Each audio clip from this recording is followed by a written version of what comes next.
أعوذ بالله من الشيطان الرجيم. بسم الله الرحمن الرحيم. قال يا آدم أنبئهم بأسمائهم فلما أنبأهم بأسمائهم قال ألم أقل لكم إني أعلم غيب السماوات والأرض وأعلم ما تبدون وما كنتم تكتمون. সকলে একবার আমরা বলি আলহামদুলিল্লাহ। একবার সবাই ইস্তিগফার করি, আস্তাগফিরুল্লাহ। আমি আপনাদের সামনে গ্রন্থ মুকুট আল কোরআনের বেশ কিছু আয়াত পড়েছি, সেইগুলোকে সামনে রেখে কিছু কথা বলবো বলে নিয়ত করেছি। যদি আমার মাবুদ আমাকে তৌফিক দেন তো ওমা তৌফিক ইল্লা বিল্লাহি আলাইহি তাওয়াক্কালতু ওয়া ইলাইহি উনীব। আমি আমার বক্তব্যের শুরুতে সকলের কাছে একটা দৃষ্টি আকর্ষণ করছি, কারণ শীত খুব অপর্যাপ্ত। যেহেতু আমাদের এই শীত আসার আগে বেশ কয়েকদিন বৃষ্টি হয়েছে, তার জন্য শীতের কামড় অনেক বেশি। অনেক মানুষ এক দুই করে যাচ্ছে। তারপরও নদিয়া জেলার মানুষ অনেক দিন প্রিয় কোরআন হাদিসকে ভালোবাসে বিধায় বসে বসে শুনছে। তো আমি ভাবতে পারছি না কিছু লোককে যারা বসছে না কেন, মানে এদেরকে নিয়ে আমার মাথা আবার দ্বিঘাত ধরছে যে এরা কোন বংশে, এদের মাকে এদের আব্বাকে, এরা কি দাঁড়িয়ে থেকেছে সারা জীবন, এরা কি এইভাবেই ঘর সংসার করে, ছেলে মেয়ে বউ বিটি নিয়ে, এরা কি বসার ক্যাপাসিটি নাই, এদের কি বিবেক বলে না যেখানে বসি আমি আমার পরিচয়টা ভদ্র দিই, এরকম নানা রকম চিন্তা আমার মাথায় আসছে। তো মানুষ কাকে বলে? একটু আগে আপনাদের গায়ের সন্ধি বিচ্ছেদ করলাম, বান্ধা যুক্ত খোলা দিয়ে বাঁধা খোলা, মান যুক্ত হুঁশ, মান হুঁশ। যার হুঁশই নাই সে মানুষ কি করে হলো? এই সমাজে এসে আমাকে কি করতে হবে? এখনো লড়ে নাই, কিন্তু চোর হতে পারি, বংশ ভালো, খবরদার হিলবে না ওখান থেকে, বংশের পরিচয়টাই নষ্ট হয়ে যাবে। চুপচাপ ওইখানে থাকো, কারণ একটা ভদ্র বংশের পরিচয়টা নষ্ট করো না। আসেন, এখন আমি আপনাদের সামনে যে বিষয়টা নিয়ে কথা বলবো সেটা হলো শিক্ষা। আজকে মাদ্রাসার জালসা, এর জন্যে আমি শিক্ষার উপরে বেশ কিছু কথা বলবো। তার ভিতরে কিছু সাইকোলজিস্ট থাকবে, কিছু তত্ত্ববহুল কথা থাকবে। আশা করি এখান থেকে আমি আপনি সকলে কিছু জ্ঞান পাব, কারণ কথাগুলো আমার নয়। আমি তো শুধুমাত্র আপনাদের কাছে মুখস্থ বিদ্যা বলবো, যে কথাগুলো বলবো সবই আল্লাহ এবং রসুলের। পৃথিবীতে যারা মারেফাতের তথ্য নিয়ে দুনিয়া করে, তারা বলছে মানুষের ভিতরটা একটা অন্ধকার ঘর।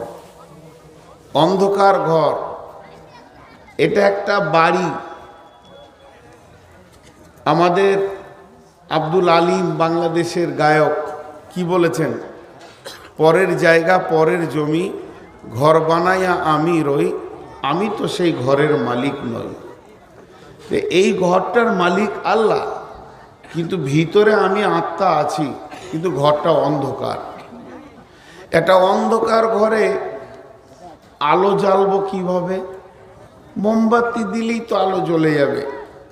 অন্ধকার ঘরে আলো জ্বালার একটাই রাস্তা, মোমবাতি জ্বালো। এখন একটা আপনাদেরকে উদাহরণ দিব। কোনো একটা রুম একদম বিভট অন্ধকার, 3-4 জন লাঠি নিয়ে গিয়ে বলছে অন্ধকার তুই পালিয়ে যা, আমরা এখানে থাকবো, পড়াশোনা করব, খাওয়া দাওয়া করব, আমাদের লেখালেখি করব, অন্ধকার তুই পালিয়ে যা, চলে যা, তুই থাকিস না, তুই চলে যা। কোনো রকমে অন্ধকারকে বের করা সম্ভব নয়। পারবে? যদি ওখানে তলোয়ার নিয়ে যায়, গুলি করে, তারপরও অন্ধকার পালাবে না। কিন্তু অন্ধকারকে তেড়ে দেওয়ার সহজ একটা রাস্তা, ছোট্ট একটা দেশলাই নিয়ে এইভাবে এক কোণে বসে মারবেন, একটা মোমবাতিতে দেবেন, যত পরিমাণ আলোর প্রতিক্রিয়া ছড়াবে অত পরিমাণ অন্ধকার বের হয়ে চলে যাবে। কিন্তু কোন দিকে গেল অন্ধকারটা খুঁজে পাবেন? খুঁজে পাবেন না। যে পরিমাণ আলো জ্বলবে সেই পরিমাণ অন্ধকার বের হয়ে চলে যাবে, সে আর থাকবে না। আর কোন দিকে গেল, কোথায় বা গেল, তার আর হদিস খুঁজে পাওয়া যাবে না। তাহলে মানুষের ভিতরটা অন্ধকার ঘর, ওইখানে প্রদীপ ভরবেন কি করে, ওখানে বাল্ব দিব কি করে, ওখানে টিউব দিব কি করে? বলছে না, ওখানে একমাত্র আলো পৌঁছাবে জ্ঞানের আলো। জ্ঞানের আলো, বিবেক বুদ্ধি জ্ঞান, বিবেক বুদ্ধি জ্ঞান, বিবেক বুদ্ধি জ্ঞান, তিনটি কথা বললাম। বিবেক হচ্ছে তাৎক্ষণিক চট করে কোনো জিনিসকে বিবেচনায় আনা, যার এটা সকলের থাকে না, হঠাৎ করে একটা কথাকে ঠিক ডিসিশন নেওয়া। আর বুদ্ধিটা পৃথিবীতে কোথাও কিনতে পাওয়া যায় না। বুদ্ধি হচ্ছে আল্লাহর দেওয়া উপহার, যাকে আল্লাহ যেমন বুদ্ধি দেন। আর জ্ঞান হচ্ছে উপার্জিত সম্পদ। যে যত পৃথিবীতে জ্ঞান উপার্জন করবে, যে যত জিসিপির মতো জ্ঞান টানতে পারবে, তার তত জ্ঞান বাড়বে, যত ডিগ্রি বাড়াবে তত জ্ঞান বাড়বে। তো বিবেক বুদ্ধি জ্ঞান আলাদা। তো আল্লাহ তাবারাক বা তাআলা এই মানুষ নামে যে প্রাণীটা দিয়েছে, এর ভিতরে দুটি জিনিস দিয়েছেন। এটা অন্ধকার, কিন্তু জ্ঞানের আলো দিতে হবে। আর জ্ঞানের আলো দিলে কি হবে? জি, ওর ভিতরে সমস্ত অন্ধকার দূরীভূত হবে। এখন একটা উদাহরণ দিব, খুব চমক উদাহরণ, সেটা খুব ভালো করে ধ্যানের সঙ্গে শুনবেন। মানুষ কিসের তৈরি? সকলে বলি, মানুষ কিসের তৈরি? মাটির তৈরি। মাটির ভিতরে যত গুণ আছে, মানুষের ভিতরে অত গুণ আছে। আপনারা আমার দিকে ধ্যান দেন, অ্যাটেনশন হন। 5-7 মিনিট উপস্থাপনা নিব, তারপরে কোরআন আর হাদিস দিয়ে আপনাদেরকে উপহার দিতে থাকব। মানুষ মাটির তৈরি, মাটির ভিতরে যত গুণ আছে, মানুষের ভিতরে তত গুণ আছে। চলেন, এইখানে একটা 2 বিঘা জমি, খুব ভালো করে শুনেন, মধ্যখানে একটা আল দেন। 1 বিঘা জমির ওপরে আপনি মেহনত শুরু করে দেন। মেহনত, চাষ দেন, নিরান দেন, আগাছা হতে দেবেন না, রাসায়নিক সার দেন, গোবরের সার দেন, পচন দেন, চারা দেন, আম, জাম, লিচু, পেয়ারা, তারপরে শাক সবজি দেন, কপি, বেগুন, টমেটো, পালং শাক ইত্যাদি ইত্যাদি, মরিচ, আর কিছু। একে যেমন আপনি মেহনত করবেন, এ আপনাকে রিটার্ন ফল দেবে। এবং এই 1 বিঘে জমিতে মেহনত করেছেন, তার জন্যে ওই আম গাছের নিচে খাটটা দিয়ে শুবেন, পেয়ারা গাছের নিচে শুয়ে থাকবেন, আপনার জানটা ভরবে। এই বাগানটার ভিতরে ঘুরবেন, আপনার কলিজা ঠান্ডা হবে। কিন্তু যে 1 বিঘেতে কোনো মেহনত দেননি, একটা দুবুরি ঘাসকেও ছিঁড়েননি, ও যেমন মাটির তেমনি মাটির আছে, ওইটা কি হবে? বলেন একবার, মুখ খুলে, এটা কি হবে? আগাছা হবে। হবে না? একবার জোরে সকালে বলেন, হবে না? যেমন আগাছা হবে, তোর ভিতরে যাওয়া মুশকিল আছে। সাপ আছে না, ইঁদুর আছে না, শিয়াল আছে না, বাঁদর আছে, আল্লাহ জানে। তেমনি মানুষের ভিতর আপনার 2টি বেটা, একটাকে মাদ্রাসায় দেন, মক্তবে দেন, জামিয়াতে পড়ান, সালাফিয়াতে পড়ান, স্কুলে পড়ান, কলেজে পড়ান, এর কাছে বসে আপনার জানটা শান্তি হবে। ছেলে বাপ চিনবে, মা চিনবে, ভদ্রের সঙ্গে কথা বলবে। আর যেটাকে আপনি কোনো দিন স্কুল দেখাবেন না, ইনশাআল্লাহ তার পাশে আপনার বসা কঠিন হয়ে যাবে, তার পাশে বসা কঠিন হয়ে যাবে। এই পৃথিবীতে সব থেকে ভয়ানক পশুর নাম জানেন? মানুষ। এই পৃথিবীতে সব থেকে ভয়ানক পশু মানুষ। আমি এখন গাড়িটা নিয়ে বেরিয়ে যাব, নদিয়ার লোক আমার গাড়ির সামনে দাঁড়িয়ে বলবে, হুজুর আপনি বর্ধমানের মানুষ, আমাদের মেহমান, আপনাকে যেতে দেওয়া হবে না। আমি বলবো কেন? বাঘ আছে? না। শিয়াল আছে? না। সিংহ আছে? না। অজগর আছে? না। ভল্লুক আছে? না। কাটোয়া নদীতে 50টা কুমির বসে আছে? না। যে আছে সে আবার মানুষ, সেই জানটা নিয়ে নেবে, সে সম্পদ নিয়ে নেবে। তাহলে সেই মানুষটা কেমন মানুষ বসে আছে, আর একটা মানুষ তার কাছে নিরাপত্তা পাচ্ছে না। একটা মানুষ আর একটা মানুষের কাছে নিরাপত্তা পাচ্ছে না, তো সেই মানুষটা কেমন মানুষ, তাকে কোন ক্যাটালগে দেবেন? এ বি সি ডি করে 10টা যদি ক্যাটালগ দেওয়া হয়, কোনো ক্যাটালগে সে আসবে না। কারণ শিক্ষার অভাব। এক যুগে ওটাই ছিল। একটা ডেলিভারি মেয়ে পেটে বাচ্চা নিয়ে চলে যাচ্ছে, দুই বন্ধুতে বসে বলছে, আরে ওই মেয়েটার পেটে মেয়ে আছে না ছেলে আছে? একজন বলছে মেয়ে আছে। বলে তুই বললি মেয়ে, আমি বলছি ছেলে। তুই যদি হেরে যাস তো 100 টাকা, আমি যদি হেরে যাই তো তোকে 100 টাকা।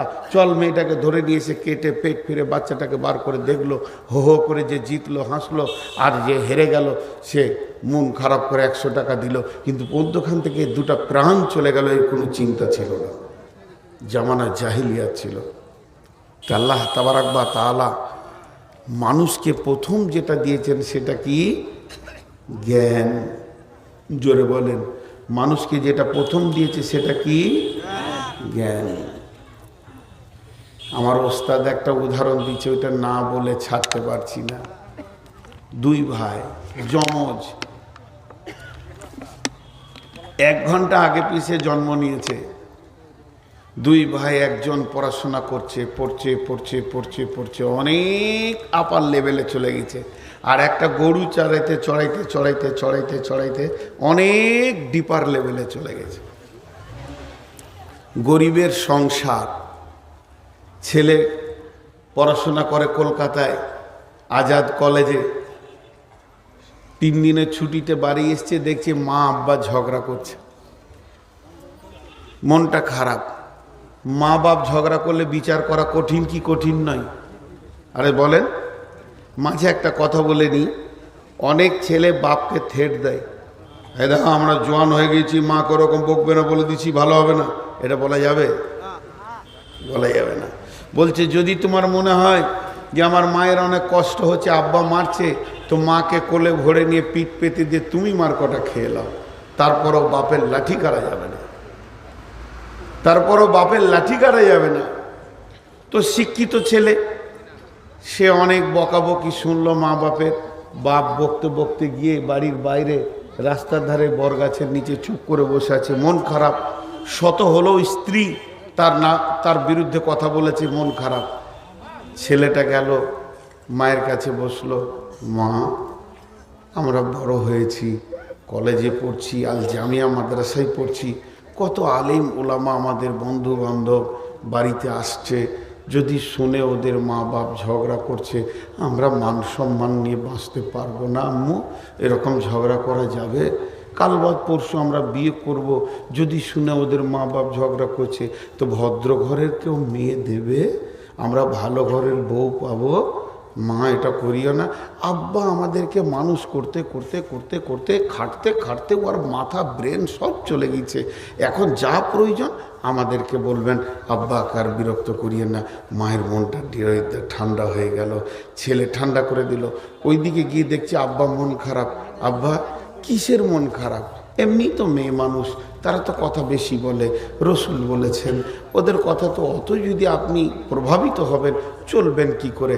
স্বয়ং রসুল পেরেশান হয়ে গিয়েছিলেন, বিধায় ওগুলো বাদ দেন। আমরা জওয়ান হয়েছি, বড় হয়েছি, কি দরকার বলেন? আপনি এখন রিটায়ারমেন্ট, ফ্রি, নামাজ পড়েন, তসবি করেন, ঘুরে বেড়ান, যেটা দরকার আমি মায়ের সঙ্গে দেখে নিচ্ছি। মায়ের বাপের দিলটাও বড় হলো, বিচারটা মিটে গেল। 2 দিন ছেলে বেড়ালো, মা বাপ আনন্দ করে একটু খেলো, শীতের পিঠা টিঠা খেয়ে ছেলে কলেজ চলে গেল, মাদ্রাসায় চলে গেল। আবার 3 দিন পর ঝগড়া। গরিবের সংসার যা হয়, সামান্য ঝগড়া তো যে ছেলেটা রাখাল মাঠে থেকে গরুগুলো নিয়ে এসে রেখেছে, ঘরে ঢুকে দেখছে আব্বা আর মা ঝগড়া করছে। হাতে ছিল লাঠি, মাকে 2 লাঠি, আব্বাকে 2 লাঠি, মজবুত করে বসিয়ে দিয়েছে। এদের টেনশন, ছেলে মা বাপকে মেরেছে, আর কেউ বিটি দিবে ওকে? ছেলে মা বাপকে মেরেছে। ইমাম সাহেবকে ডাক, হেড মৌলানাকে ডাক, হাফেজ সাহেবকে ডাক, হাজি সাহেবকে ডাক। ঘরের ভিতরে এসার পর গোপনে বিচার হচ্ছে। কই রে শফিক, কি হলো? বলে মা বাপকে মেরেছিস কেন গাধা, জানিস? ইমাম সাহেব মুরব্বী মানুষ, জুতোটা ধরে বলছে মেরে তোকে শেষ করে দেবো, জুতিয়ে তোর মুখ ভেঙে দিব। মা বাপকে কেউ মারে? তখন বলছে হুজুর দাঁড়ান, এত গরম হচ্ছেন কেন? আপনার তো গরম হওয়ার কারণটা খুঁজে পাচ্ছি না। আমি গরু চড়াই, মাঠে যখন 2টো গরু ঝগড়া করে তখন 2 লাঠি করে দিলে ছেড়ে যায়। ঘরে এসে দেখছি মা বাপ ঝগড়া করছে, 2 লাঠি দিয়েছি, ছেড়ে গেছে। কারণ ও সেই শিক্ষাটা পেয়েছে। শিক্ষার কত গুরুত্ব চলেন আল্লাহ কি বলছেন। বিসমিল্লাহির রহমানির রহিম। وعلم آدم الأسماء كلها ثم عرضهم على الملائكة فقال أنبئوني بأسماء هؤلاء إن كنتم صادقين। গভীর কথা আছে এটা দুনিয়ায় লয়, জান্নাতের কথা বলছি, দুনিয়ার কথা বলিনি। আল্লাহ রাব্বুল আলামিন যখন আদমকে বানাবেন ফাইসালা নিয়েছেন।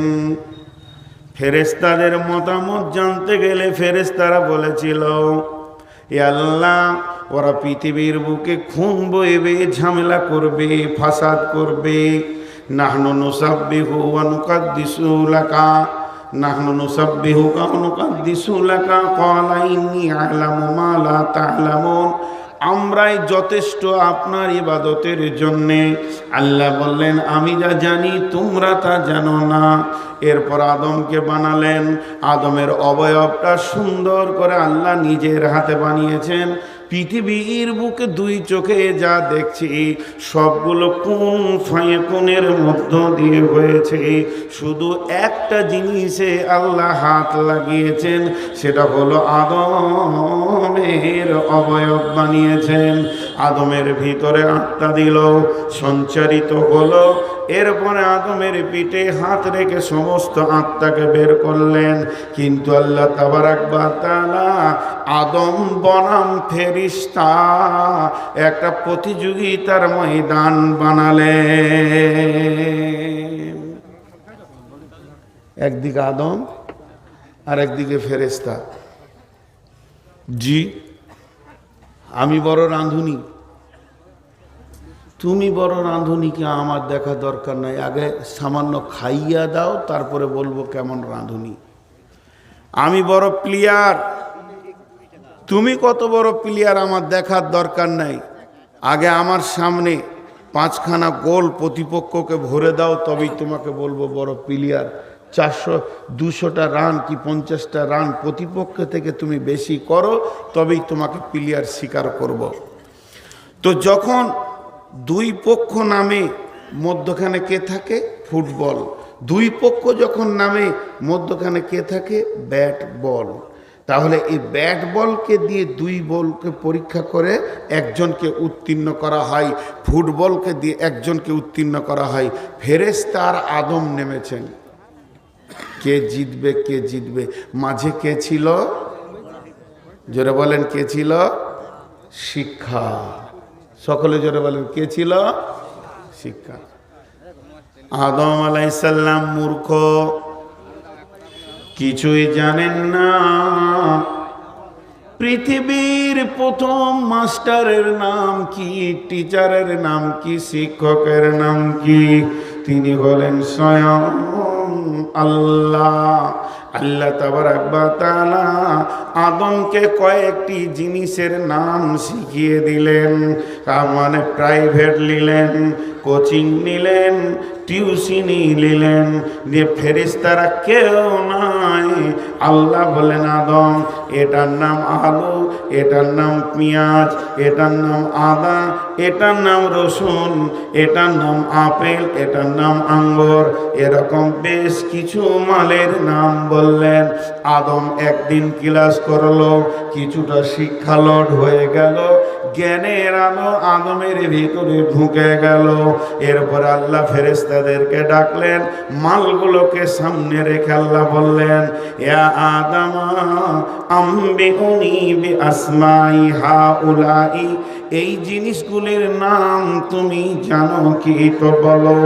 আদম মুচকে মুচকে হাসছে, কারণ আদম ক্লাস করে ফেলেছে, টিউশনি পড়ে ফেলেছে, আদমের ব্রেনের বিকাশ ঘটে গেছে, আদম পড়াশোনা করেছে, যে কারণে মানুষ মানুষ হয়, সেই কাজটা আদম করে ফেলেছে। এবার আল্লাহ বলছেন, হে ফেরেশতার দল, তোমরা একবার এই মালগুলোর নাম বলো। ফেরেশতারা মাথা নাম করে দিয়েছে, কারণ তাদের ক্লাস হয়নি। জিবরাইল মিকাইল জানে না জিনিসগুলির নাম কি, কিন্তু হযরতে আদম জানেন। আদম যখন একটা একটা একটা করে নাম বলে দিলেন, তখন ফেরেশতাদের মাথা নেমে গেল, আর আদমকে আল্লাহ ওপরে সম্মানে বসিয়ে দিলেন। এর জন্য আল্লাহ কোরআনে বলেছেন, হালিয়াস্তাবিল্লাযীনা ইয়ালামুন ওয়াল্লাযীনা লা ইয়ালামুন। একজন জাননেওয়ালা আর একজন না জাননেওয়ালা কোনোদিন সমান হতে পারে না।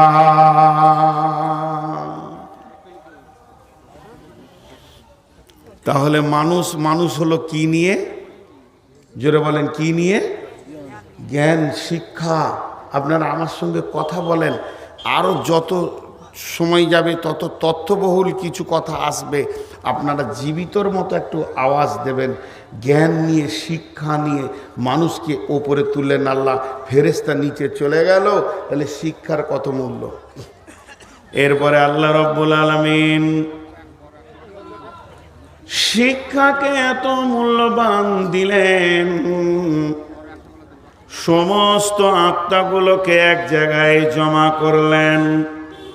সমস্ত আত্মা যখন এক জায়গায় হয়ে গেল, তখন পৃথিবীর সেরা শিক্ষাটা দিয়ে দিলেন, আলাস্তু বিরব্বিকুম, আমি কি তোমাদের প্রভু নয়? এমন গরু ছাগলকে বলেনি, হাঁস মুরগিকে বলেননি, ফেরেশতাকে জিনকে নিয়ে বলেননি। আল্লাহ আদম সন্তানকে কত শিক্ষার গুরুত্ব দিয়েছেন, সমস্তকে রেখে বললেন, আলাস্তু বিরব্বিকুম, আমি কি তোমাদের আল্লাহ নয়? তাহলে পৃথিবীর প্রথম শিক্ষা হলো রবের পরিচয়। যে আল্লাহকে চিনল সে শিক্ষিত, আর যে আল্লাহকে চিনল না ওই লোকটাকে শিক্ষিত বলা যাবে না, ওইটাকে মূর্খ বলতে হবে। কারণ পৃথিবীর সব থেকে বড় শিক্ষা যিনি দিয়েছেন, এই ক্লাসটা কেউ করতে পারবে না, এত হার্ড ক্লাস কেউ পড়াতে পারবে না, কারো ক্ষমতা নাই। যেদিন আল্লাহ এই ক্লাসটা করেছেন, সেদিন বিশ্ব নবী পর্যন্ত ছাত্র হয়ে বসেছিলেন। আমার আল্লাহ নিজে ক্লাস নিয়েছেন, আর সাবজেক্টের নাম হচ্ছে রব। রব মানে হচ্ছে আল্লাহর পরিচয়। তাই আল্লাহ সেদিন পরিচয়টা দিলেন বিশ্ব মানবকে সামনে রেখে, এবং ওটাই হলো শিক্ষার শুরু, ওটাই হলো শিক্ষার শেষ, এবং ওই শিক্ষার ভিতরে কামিয়াব আছে। আলাস্তু বিরব্বিকুম ক্বালু বালা।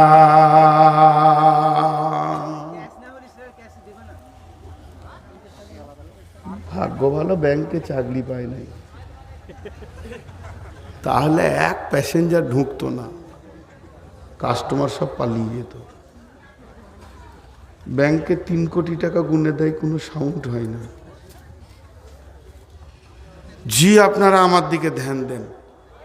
আল্লাহর ওয়াস্তে দিয়ে হাতগুলোকে ভিখারির মতো করে বলছি, 10টা মিনিট টাইম দেন, তত্ত্ববহুল 4টা কথা বলি, বাড়ি চলে যাবেন, আমি একাই থাকব। আমার বিশ্বাস আমি আমার আল্লাহর উপরে ভরসা করে বলছি, যেখানে কত তথ্য কথা আছে আপনি আমি বুঝবো। শিক্ষার গুরুত্ব তো আমাদের কাছে নাই, শিক্ষা তো আমরা নিইনি, শিক্ষাকে উপেক্ষা করি আমরা। আপনারা আমার দিকে তাকিয়ে থাকবেন, কেউ পেছন দিকে তাকাবেন না, সবাইকে মানা করছি। এই চাওয়ালা খুব তাড়াতাড়ি বেরিয়ে যা, নাহলে তোর চায়ের কেতলি শুদ্ধ চলে যাবে, খুব তাড়াতাড়ি। ওই পয়সাটাও নিতে হবে না, কেটে। এত বড় সাহস কি করে হলো যেখানে ঢুকবে? গোটা রোডটাকে মেলা করে রেখেছে। সোজা হাওড়া স্টেশন চলে যাও, প্রচুর লোক চায়ের জন্য দৌড়ে বেড়াচ্ছে, একদম দেখতে না পাই যেন 1 মিনিটের মধ্যে রাস্তায় চলে যেতে হবে। তাহলে শিক্ষার গুরুত্ব দেখেন কতটা, আল্লাহ কতটা গুরুত্ব দিচ্ছেন। কোন বিরাগী মন উদাসী হীরা গুহার মাঝে, কার বিরহে চোখের পানি ঝরাই সকাল সাঁঝে। ছাড়ল বাড়ি কিসের আশায়, বাঁধল বাসা হীরা গুহায়। ছাড়ল বাড়ি কিসের আশায়, বাঁধল বাসা হীরা গুহায়। কার বিরহে আকুল আশা অন্তরে তার বাজে, কোন বিরাগী মন উদাসী হীরা গুহার মাঝে। কিসের বোঝা বহন্তরে গড়ল তারে যত্ন করে, প্রভু তারে করল বরণ সারা জাহান মাঝে। কোন বিরাগী মন উদাসী হীরা গুহার মাঝে। হঠাৎ হলো জানা জানি, হঠাৎ হলো জানা জানি কানা কানি। আসলো প্রিয়র অসীম বাণী, আঁধার ধরা অজল কল কোরআন নূরের তাজে। কোন বিরাগী মন উদাসী হীরা গুহার মাঝে। বন্ধু, এবার আল্লাহ তাবারাক ওয়া তাআলা তার নবীকে, আখিরি পয়গম্বরকে যখন বিশ্ব নবী বললেন, খাদিজারে পৃথিবীতে বর্বরতা ছড়িয়ে গেছে, পৃথিবীতে যেন আগাছা হয়ে গেছে, মানুষের কাছ থেকে নিরাপত্তা চলে গেছে, নিজের মেয়েকে নিজে জীবিত ধরে পুঁতে দিচ্ছে রে খাদিজা। পৃথিবীর দিকে তাকানো যায় না, রাহাজানি চিন্তায় আর যেন রাস্তাঘাটে যেখানে সেখানে লুচ্চামি ডাকাত মদ জুয়া তাসে পৃথিবী যেন বর্বরতায় পরিণত হয়ে গেছে। খাদিজা রে, জাতির জন্য একটা রাস্তা খুঁজে বের করতে হবে, আমাকে খাবার দাও। আম্মুজান খাদিজা বলেন, 3 দিনের খাবার রসুলের 7 দিনে শেষ হয়নি, 1 দিনের খাবার 3 দিনে শেষ হয়নি। বিশ্বনবী গারে হিরাতে কাঁদছেন জাতিকে বাঁচানোর জন্যে।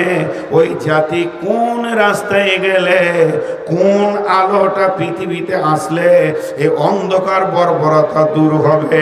আল্লাহ তাবারাক ওয়া তাআলা বিশ্বনবীর কান্নার প্রেক্ষাপটে জিবরাইল আমিনকে বললেন, যাও জিবরাইল, আমার নবীকে প্রথম শব্দ গিয়ে বলো, ইকরা বিসমি রাব্বিকাল্লাযী খলাক। হে নবী, তুমি পড়ো, যে রব তোমাকে সৃষ্টি করেছে এর প্রভুর নামে পড়ো। আল্লাহর নবী বললেন, আমি পড়তে জানি না। জিবরাইল বুকের সঙ্গে জড়িয়ে ধরলেন, যখন 3বার বললেন আমি পড়তে জানি না, আরো চাপ দিলেন।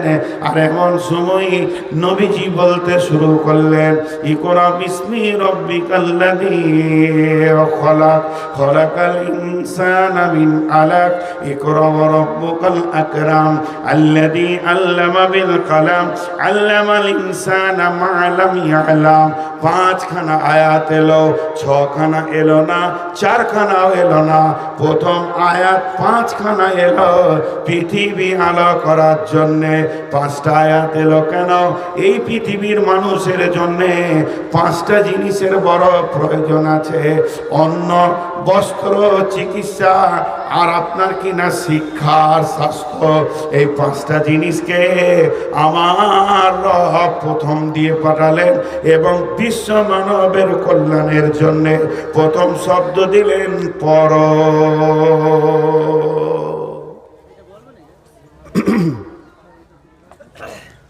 বিদ্যা যে শিখিয়াছে সুখী সেই জন বিদ্যা যে শিখিয়াছে সুখী সেই জন বিদ্যাহীন মানুষ পশুর মতন শৈশবে বিদ্যা শিক্ষা করিবারে কাল একালে না শিখিলে বিদ্যা পরকালে ঘটিবে জঞ্জাল তাই বলি অগ শিশু এখনো হইতে যতন করগ সুমরা বিদ্যা শিখিতে গরিব দুঃখীর বাক্য হলে সুবচন গরিব ভিকারীর বাক্য হলে সুবচন সাদরে তারে তুমি করিবে গ্রহণ সম্রাট ধনীর বাক্য হলে কুবচন ঘৃণা ভরে তারে তুমি করিবে বর্জন সম্রাট সমসুখী সেই ভিখারি থাকে যদি তার ঘরে আল্লাহওয়ালি নারী শিক্ষার কত মূল্য আল্লাহ কত গুরুত্ব দিয়েছেন শিক্ষাকে আজকে আমরা শিক্ষার কোনো মূল্যই দিই না জি শিক্ষার কোনো মূল্যই দিই না চলেন আবার বিশ্বনবীর কাছে যায় দয়ার নবী আখিরি নবী নবীদের নবী রহমাতুল্লিল আলামিন শফিউল মুজলাবিন ও দয়ার নবী গো আপনি শিক্ষার ব্যাপারে কি বলছেন বলেন আল্লাহর নবী বলছেন তালাবুল ইলমি ফারিজাতুন আলা কুল্লি মুসলিমিন পৃথিবীর বুকে যতজন কালেমা তোমরা পড়েছ মুসলমান হয়ে গেছো আল্লাহকে আল্লাহ বলে মেনে নিয়েছো আমাকে তো আখেরি পয়গম্বর বলে মেনে নিয়েছো দ্বীনকে ইসলাম বলে মেনে নিয়েছো তোমাদের জন্যে আমি বিশ্ব নবী ইলম শিক্ষাকে ফরজ করে দিলাম আদরে তারে তুমি করিবে গ্রহণ সম্রাট ধনীর বাক্য হলে কুবচন ঘৃণা ভরে তারে তুমি করিবে বর্জন সম্রাট সমসুখী সেই ভিখারি থাকে যদি তার ঘরে আল্লাহওয়ালি নারী শিক্ষার কত মূল্য আল্লাহ কত গুরুত্ব দিয়েছেন শিক্ষাকে আজকে আমরা শিক্ষার কোনো মূল্যই দিই না জি শিক্ষার কোনো মূল্যই দিই না চলেন আবার বিশ্বনবীর কাছে যায় দয়ার নবী আখিরি নবী নবীদের নবী রহমাতুল্লিল আলামিন শফিউল মুজলাবিন ও দয়ার নবী গো আপনি শিক্ষার ব্যাপারে কি বলছেন বলেন আল্লাহর নবী বলছেন তালাবুল ইলমি ফারিজাতুন আলা কুল্লি মুসলিমিন পৃথিবীর বুকে যতজন কালেমা তোমরা পড়েছ মুসলমান হয়ে গেছো আল্লাহকে আল্লাহ বলে মেনে নিয়েছো আমাকে তো আখেরি পয়গম্বর বলে মেনে নিয়েছো দ্বীনকে ইসলাম বলে মেনে নিয়েছো তোমাদের জন্যে আমি বিশ্ব নবী ইলম শিক্ষাকে ফরজ করে দিলাম ফরজ যা নফল নয় সুন্নত নয় ফরজ আমি শিক্ষাকে ফরজ করলাম তোমাদের জন্য শিক্ষা হচ্ছে ফরজ বাস মিটে গেল। তাহলে যে শিক্ষা করেনি সে ফরজকে মানেনি। তো ফরজ কয় ধরনের?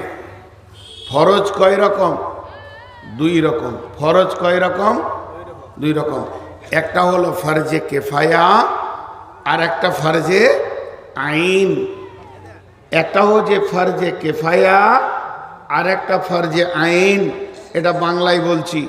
একটা হচ্ছে যথেষ্ট ফরজ আর একটা হচ্ছে অপরিহার্য ফরজ। বুঝতে পারলাম? যথেষ্ট ফরজ কেমন কি? কেউ মারা গেছে, ডিঙ্গেলে কোন মুরব্বী মারা গেছে, বান্দা খোলা থেকে 20-50 জন জামাতে হাজির হয়ে গেল, জানা যায় গ্রামের জন্য যথেষ্ট হয়ে গেল। চারিদিকে ধান কাট কাট মার মার কাজে ব্যস্ত। হঠাৎ ফোন আসছে আমার কাছে যে আমার বড় ভাইরা মারা গেছে। ছেলেরা বলছে আব্বা আপনি যান, আমরা কাজে ব্যস্ত, খালুজি জানাজা পড়ে আসেন। আমি একাই গেলাম, পরিবারের জন্য যথেষ্ট হয়ে গেল। সকলকেই জানাজায় যেতে হবে, এটা ফরজে আইন নয়, এটা ফরজে কেফায়া। 1 জন 2 জন 10 জন 20 জন লাশটা দাফন করার মতো হলেই হয়ে যাবে।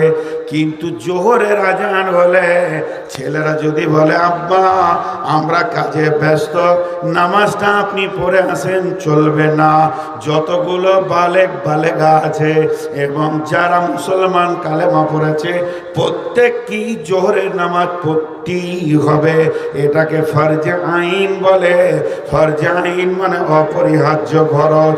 অতএব এখানে কাউকে তুমি যাও আমার জন্য হয়ে যাবে চলবে না, তবে জানা যাই চলবি।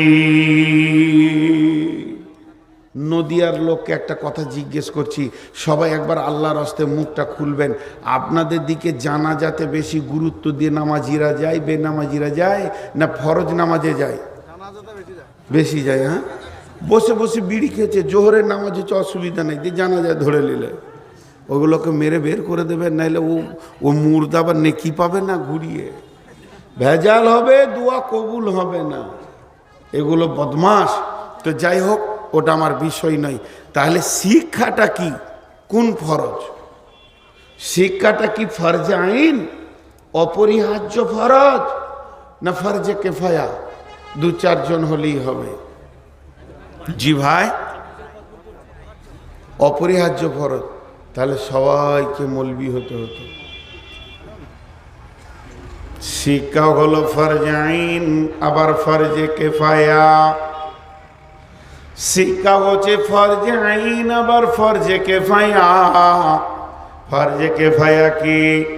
এলাকাতে গ্রামে 2 জন 5 জন আলেম হলেই হয়ে যাবে, সবাইকে পাস করে সে সিত্তা পরে মৌলানা হতে হবে।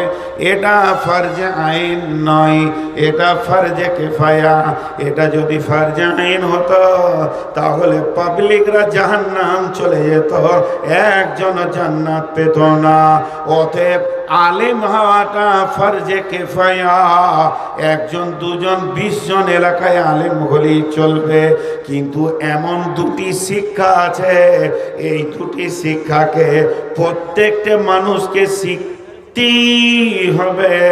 তাতে যেমন জোহরের নামাজ প্রত্যেককেই পড়তে হবে, ওই রকম প্রত্যেককে শিখতেই হবে। যদি না শিখে তো কাবিরা গুনাহ হবে। সেটা কি? এই যে দেখছেন হলার, হ্যাঁ, সাইজ কত? কয় ইঞ্চি হবে?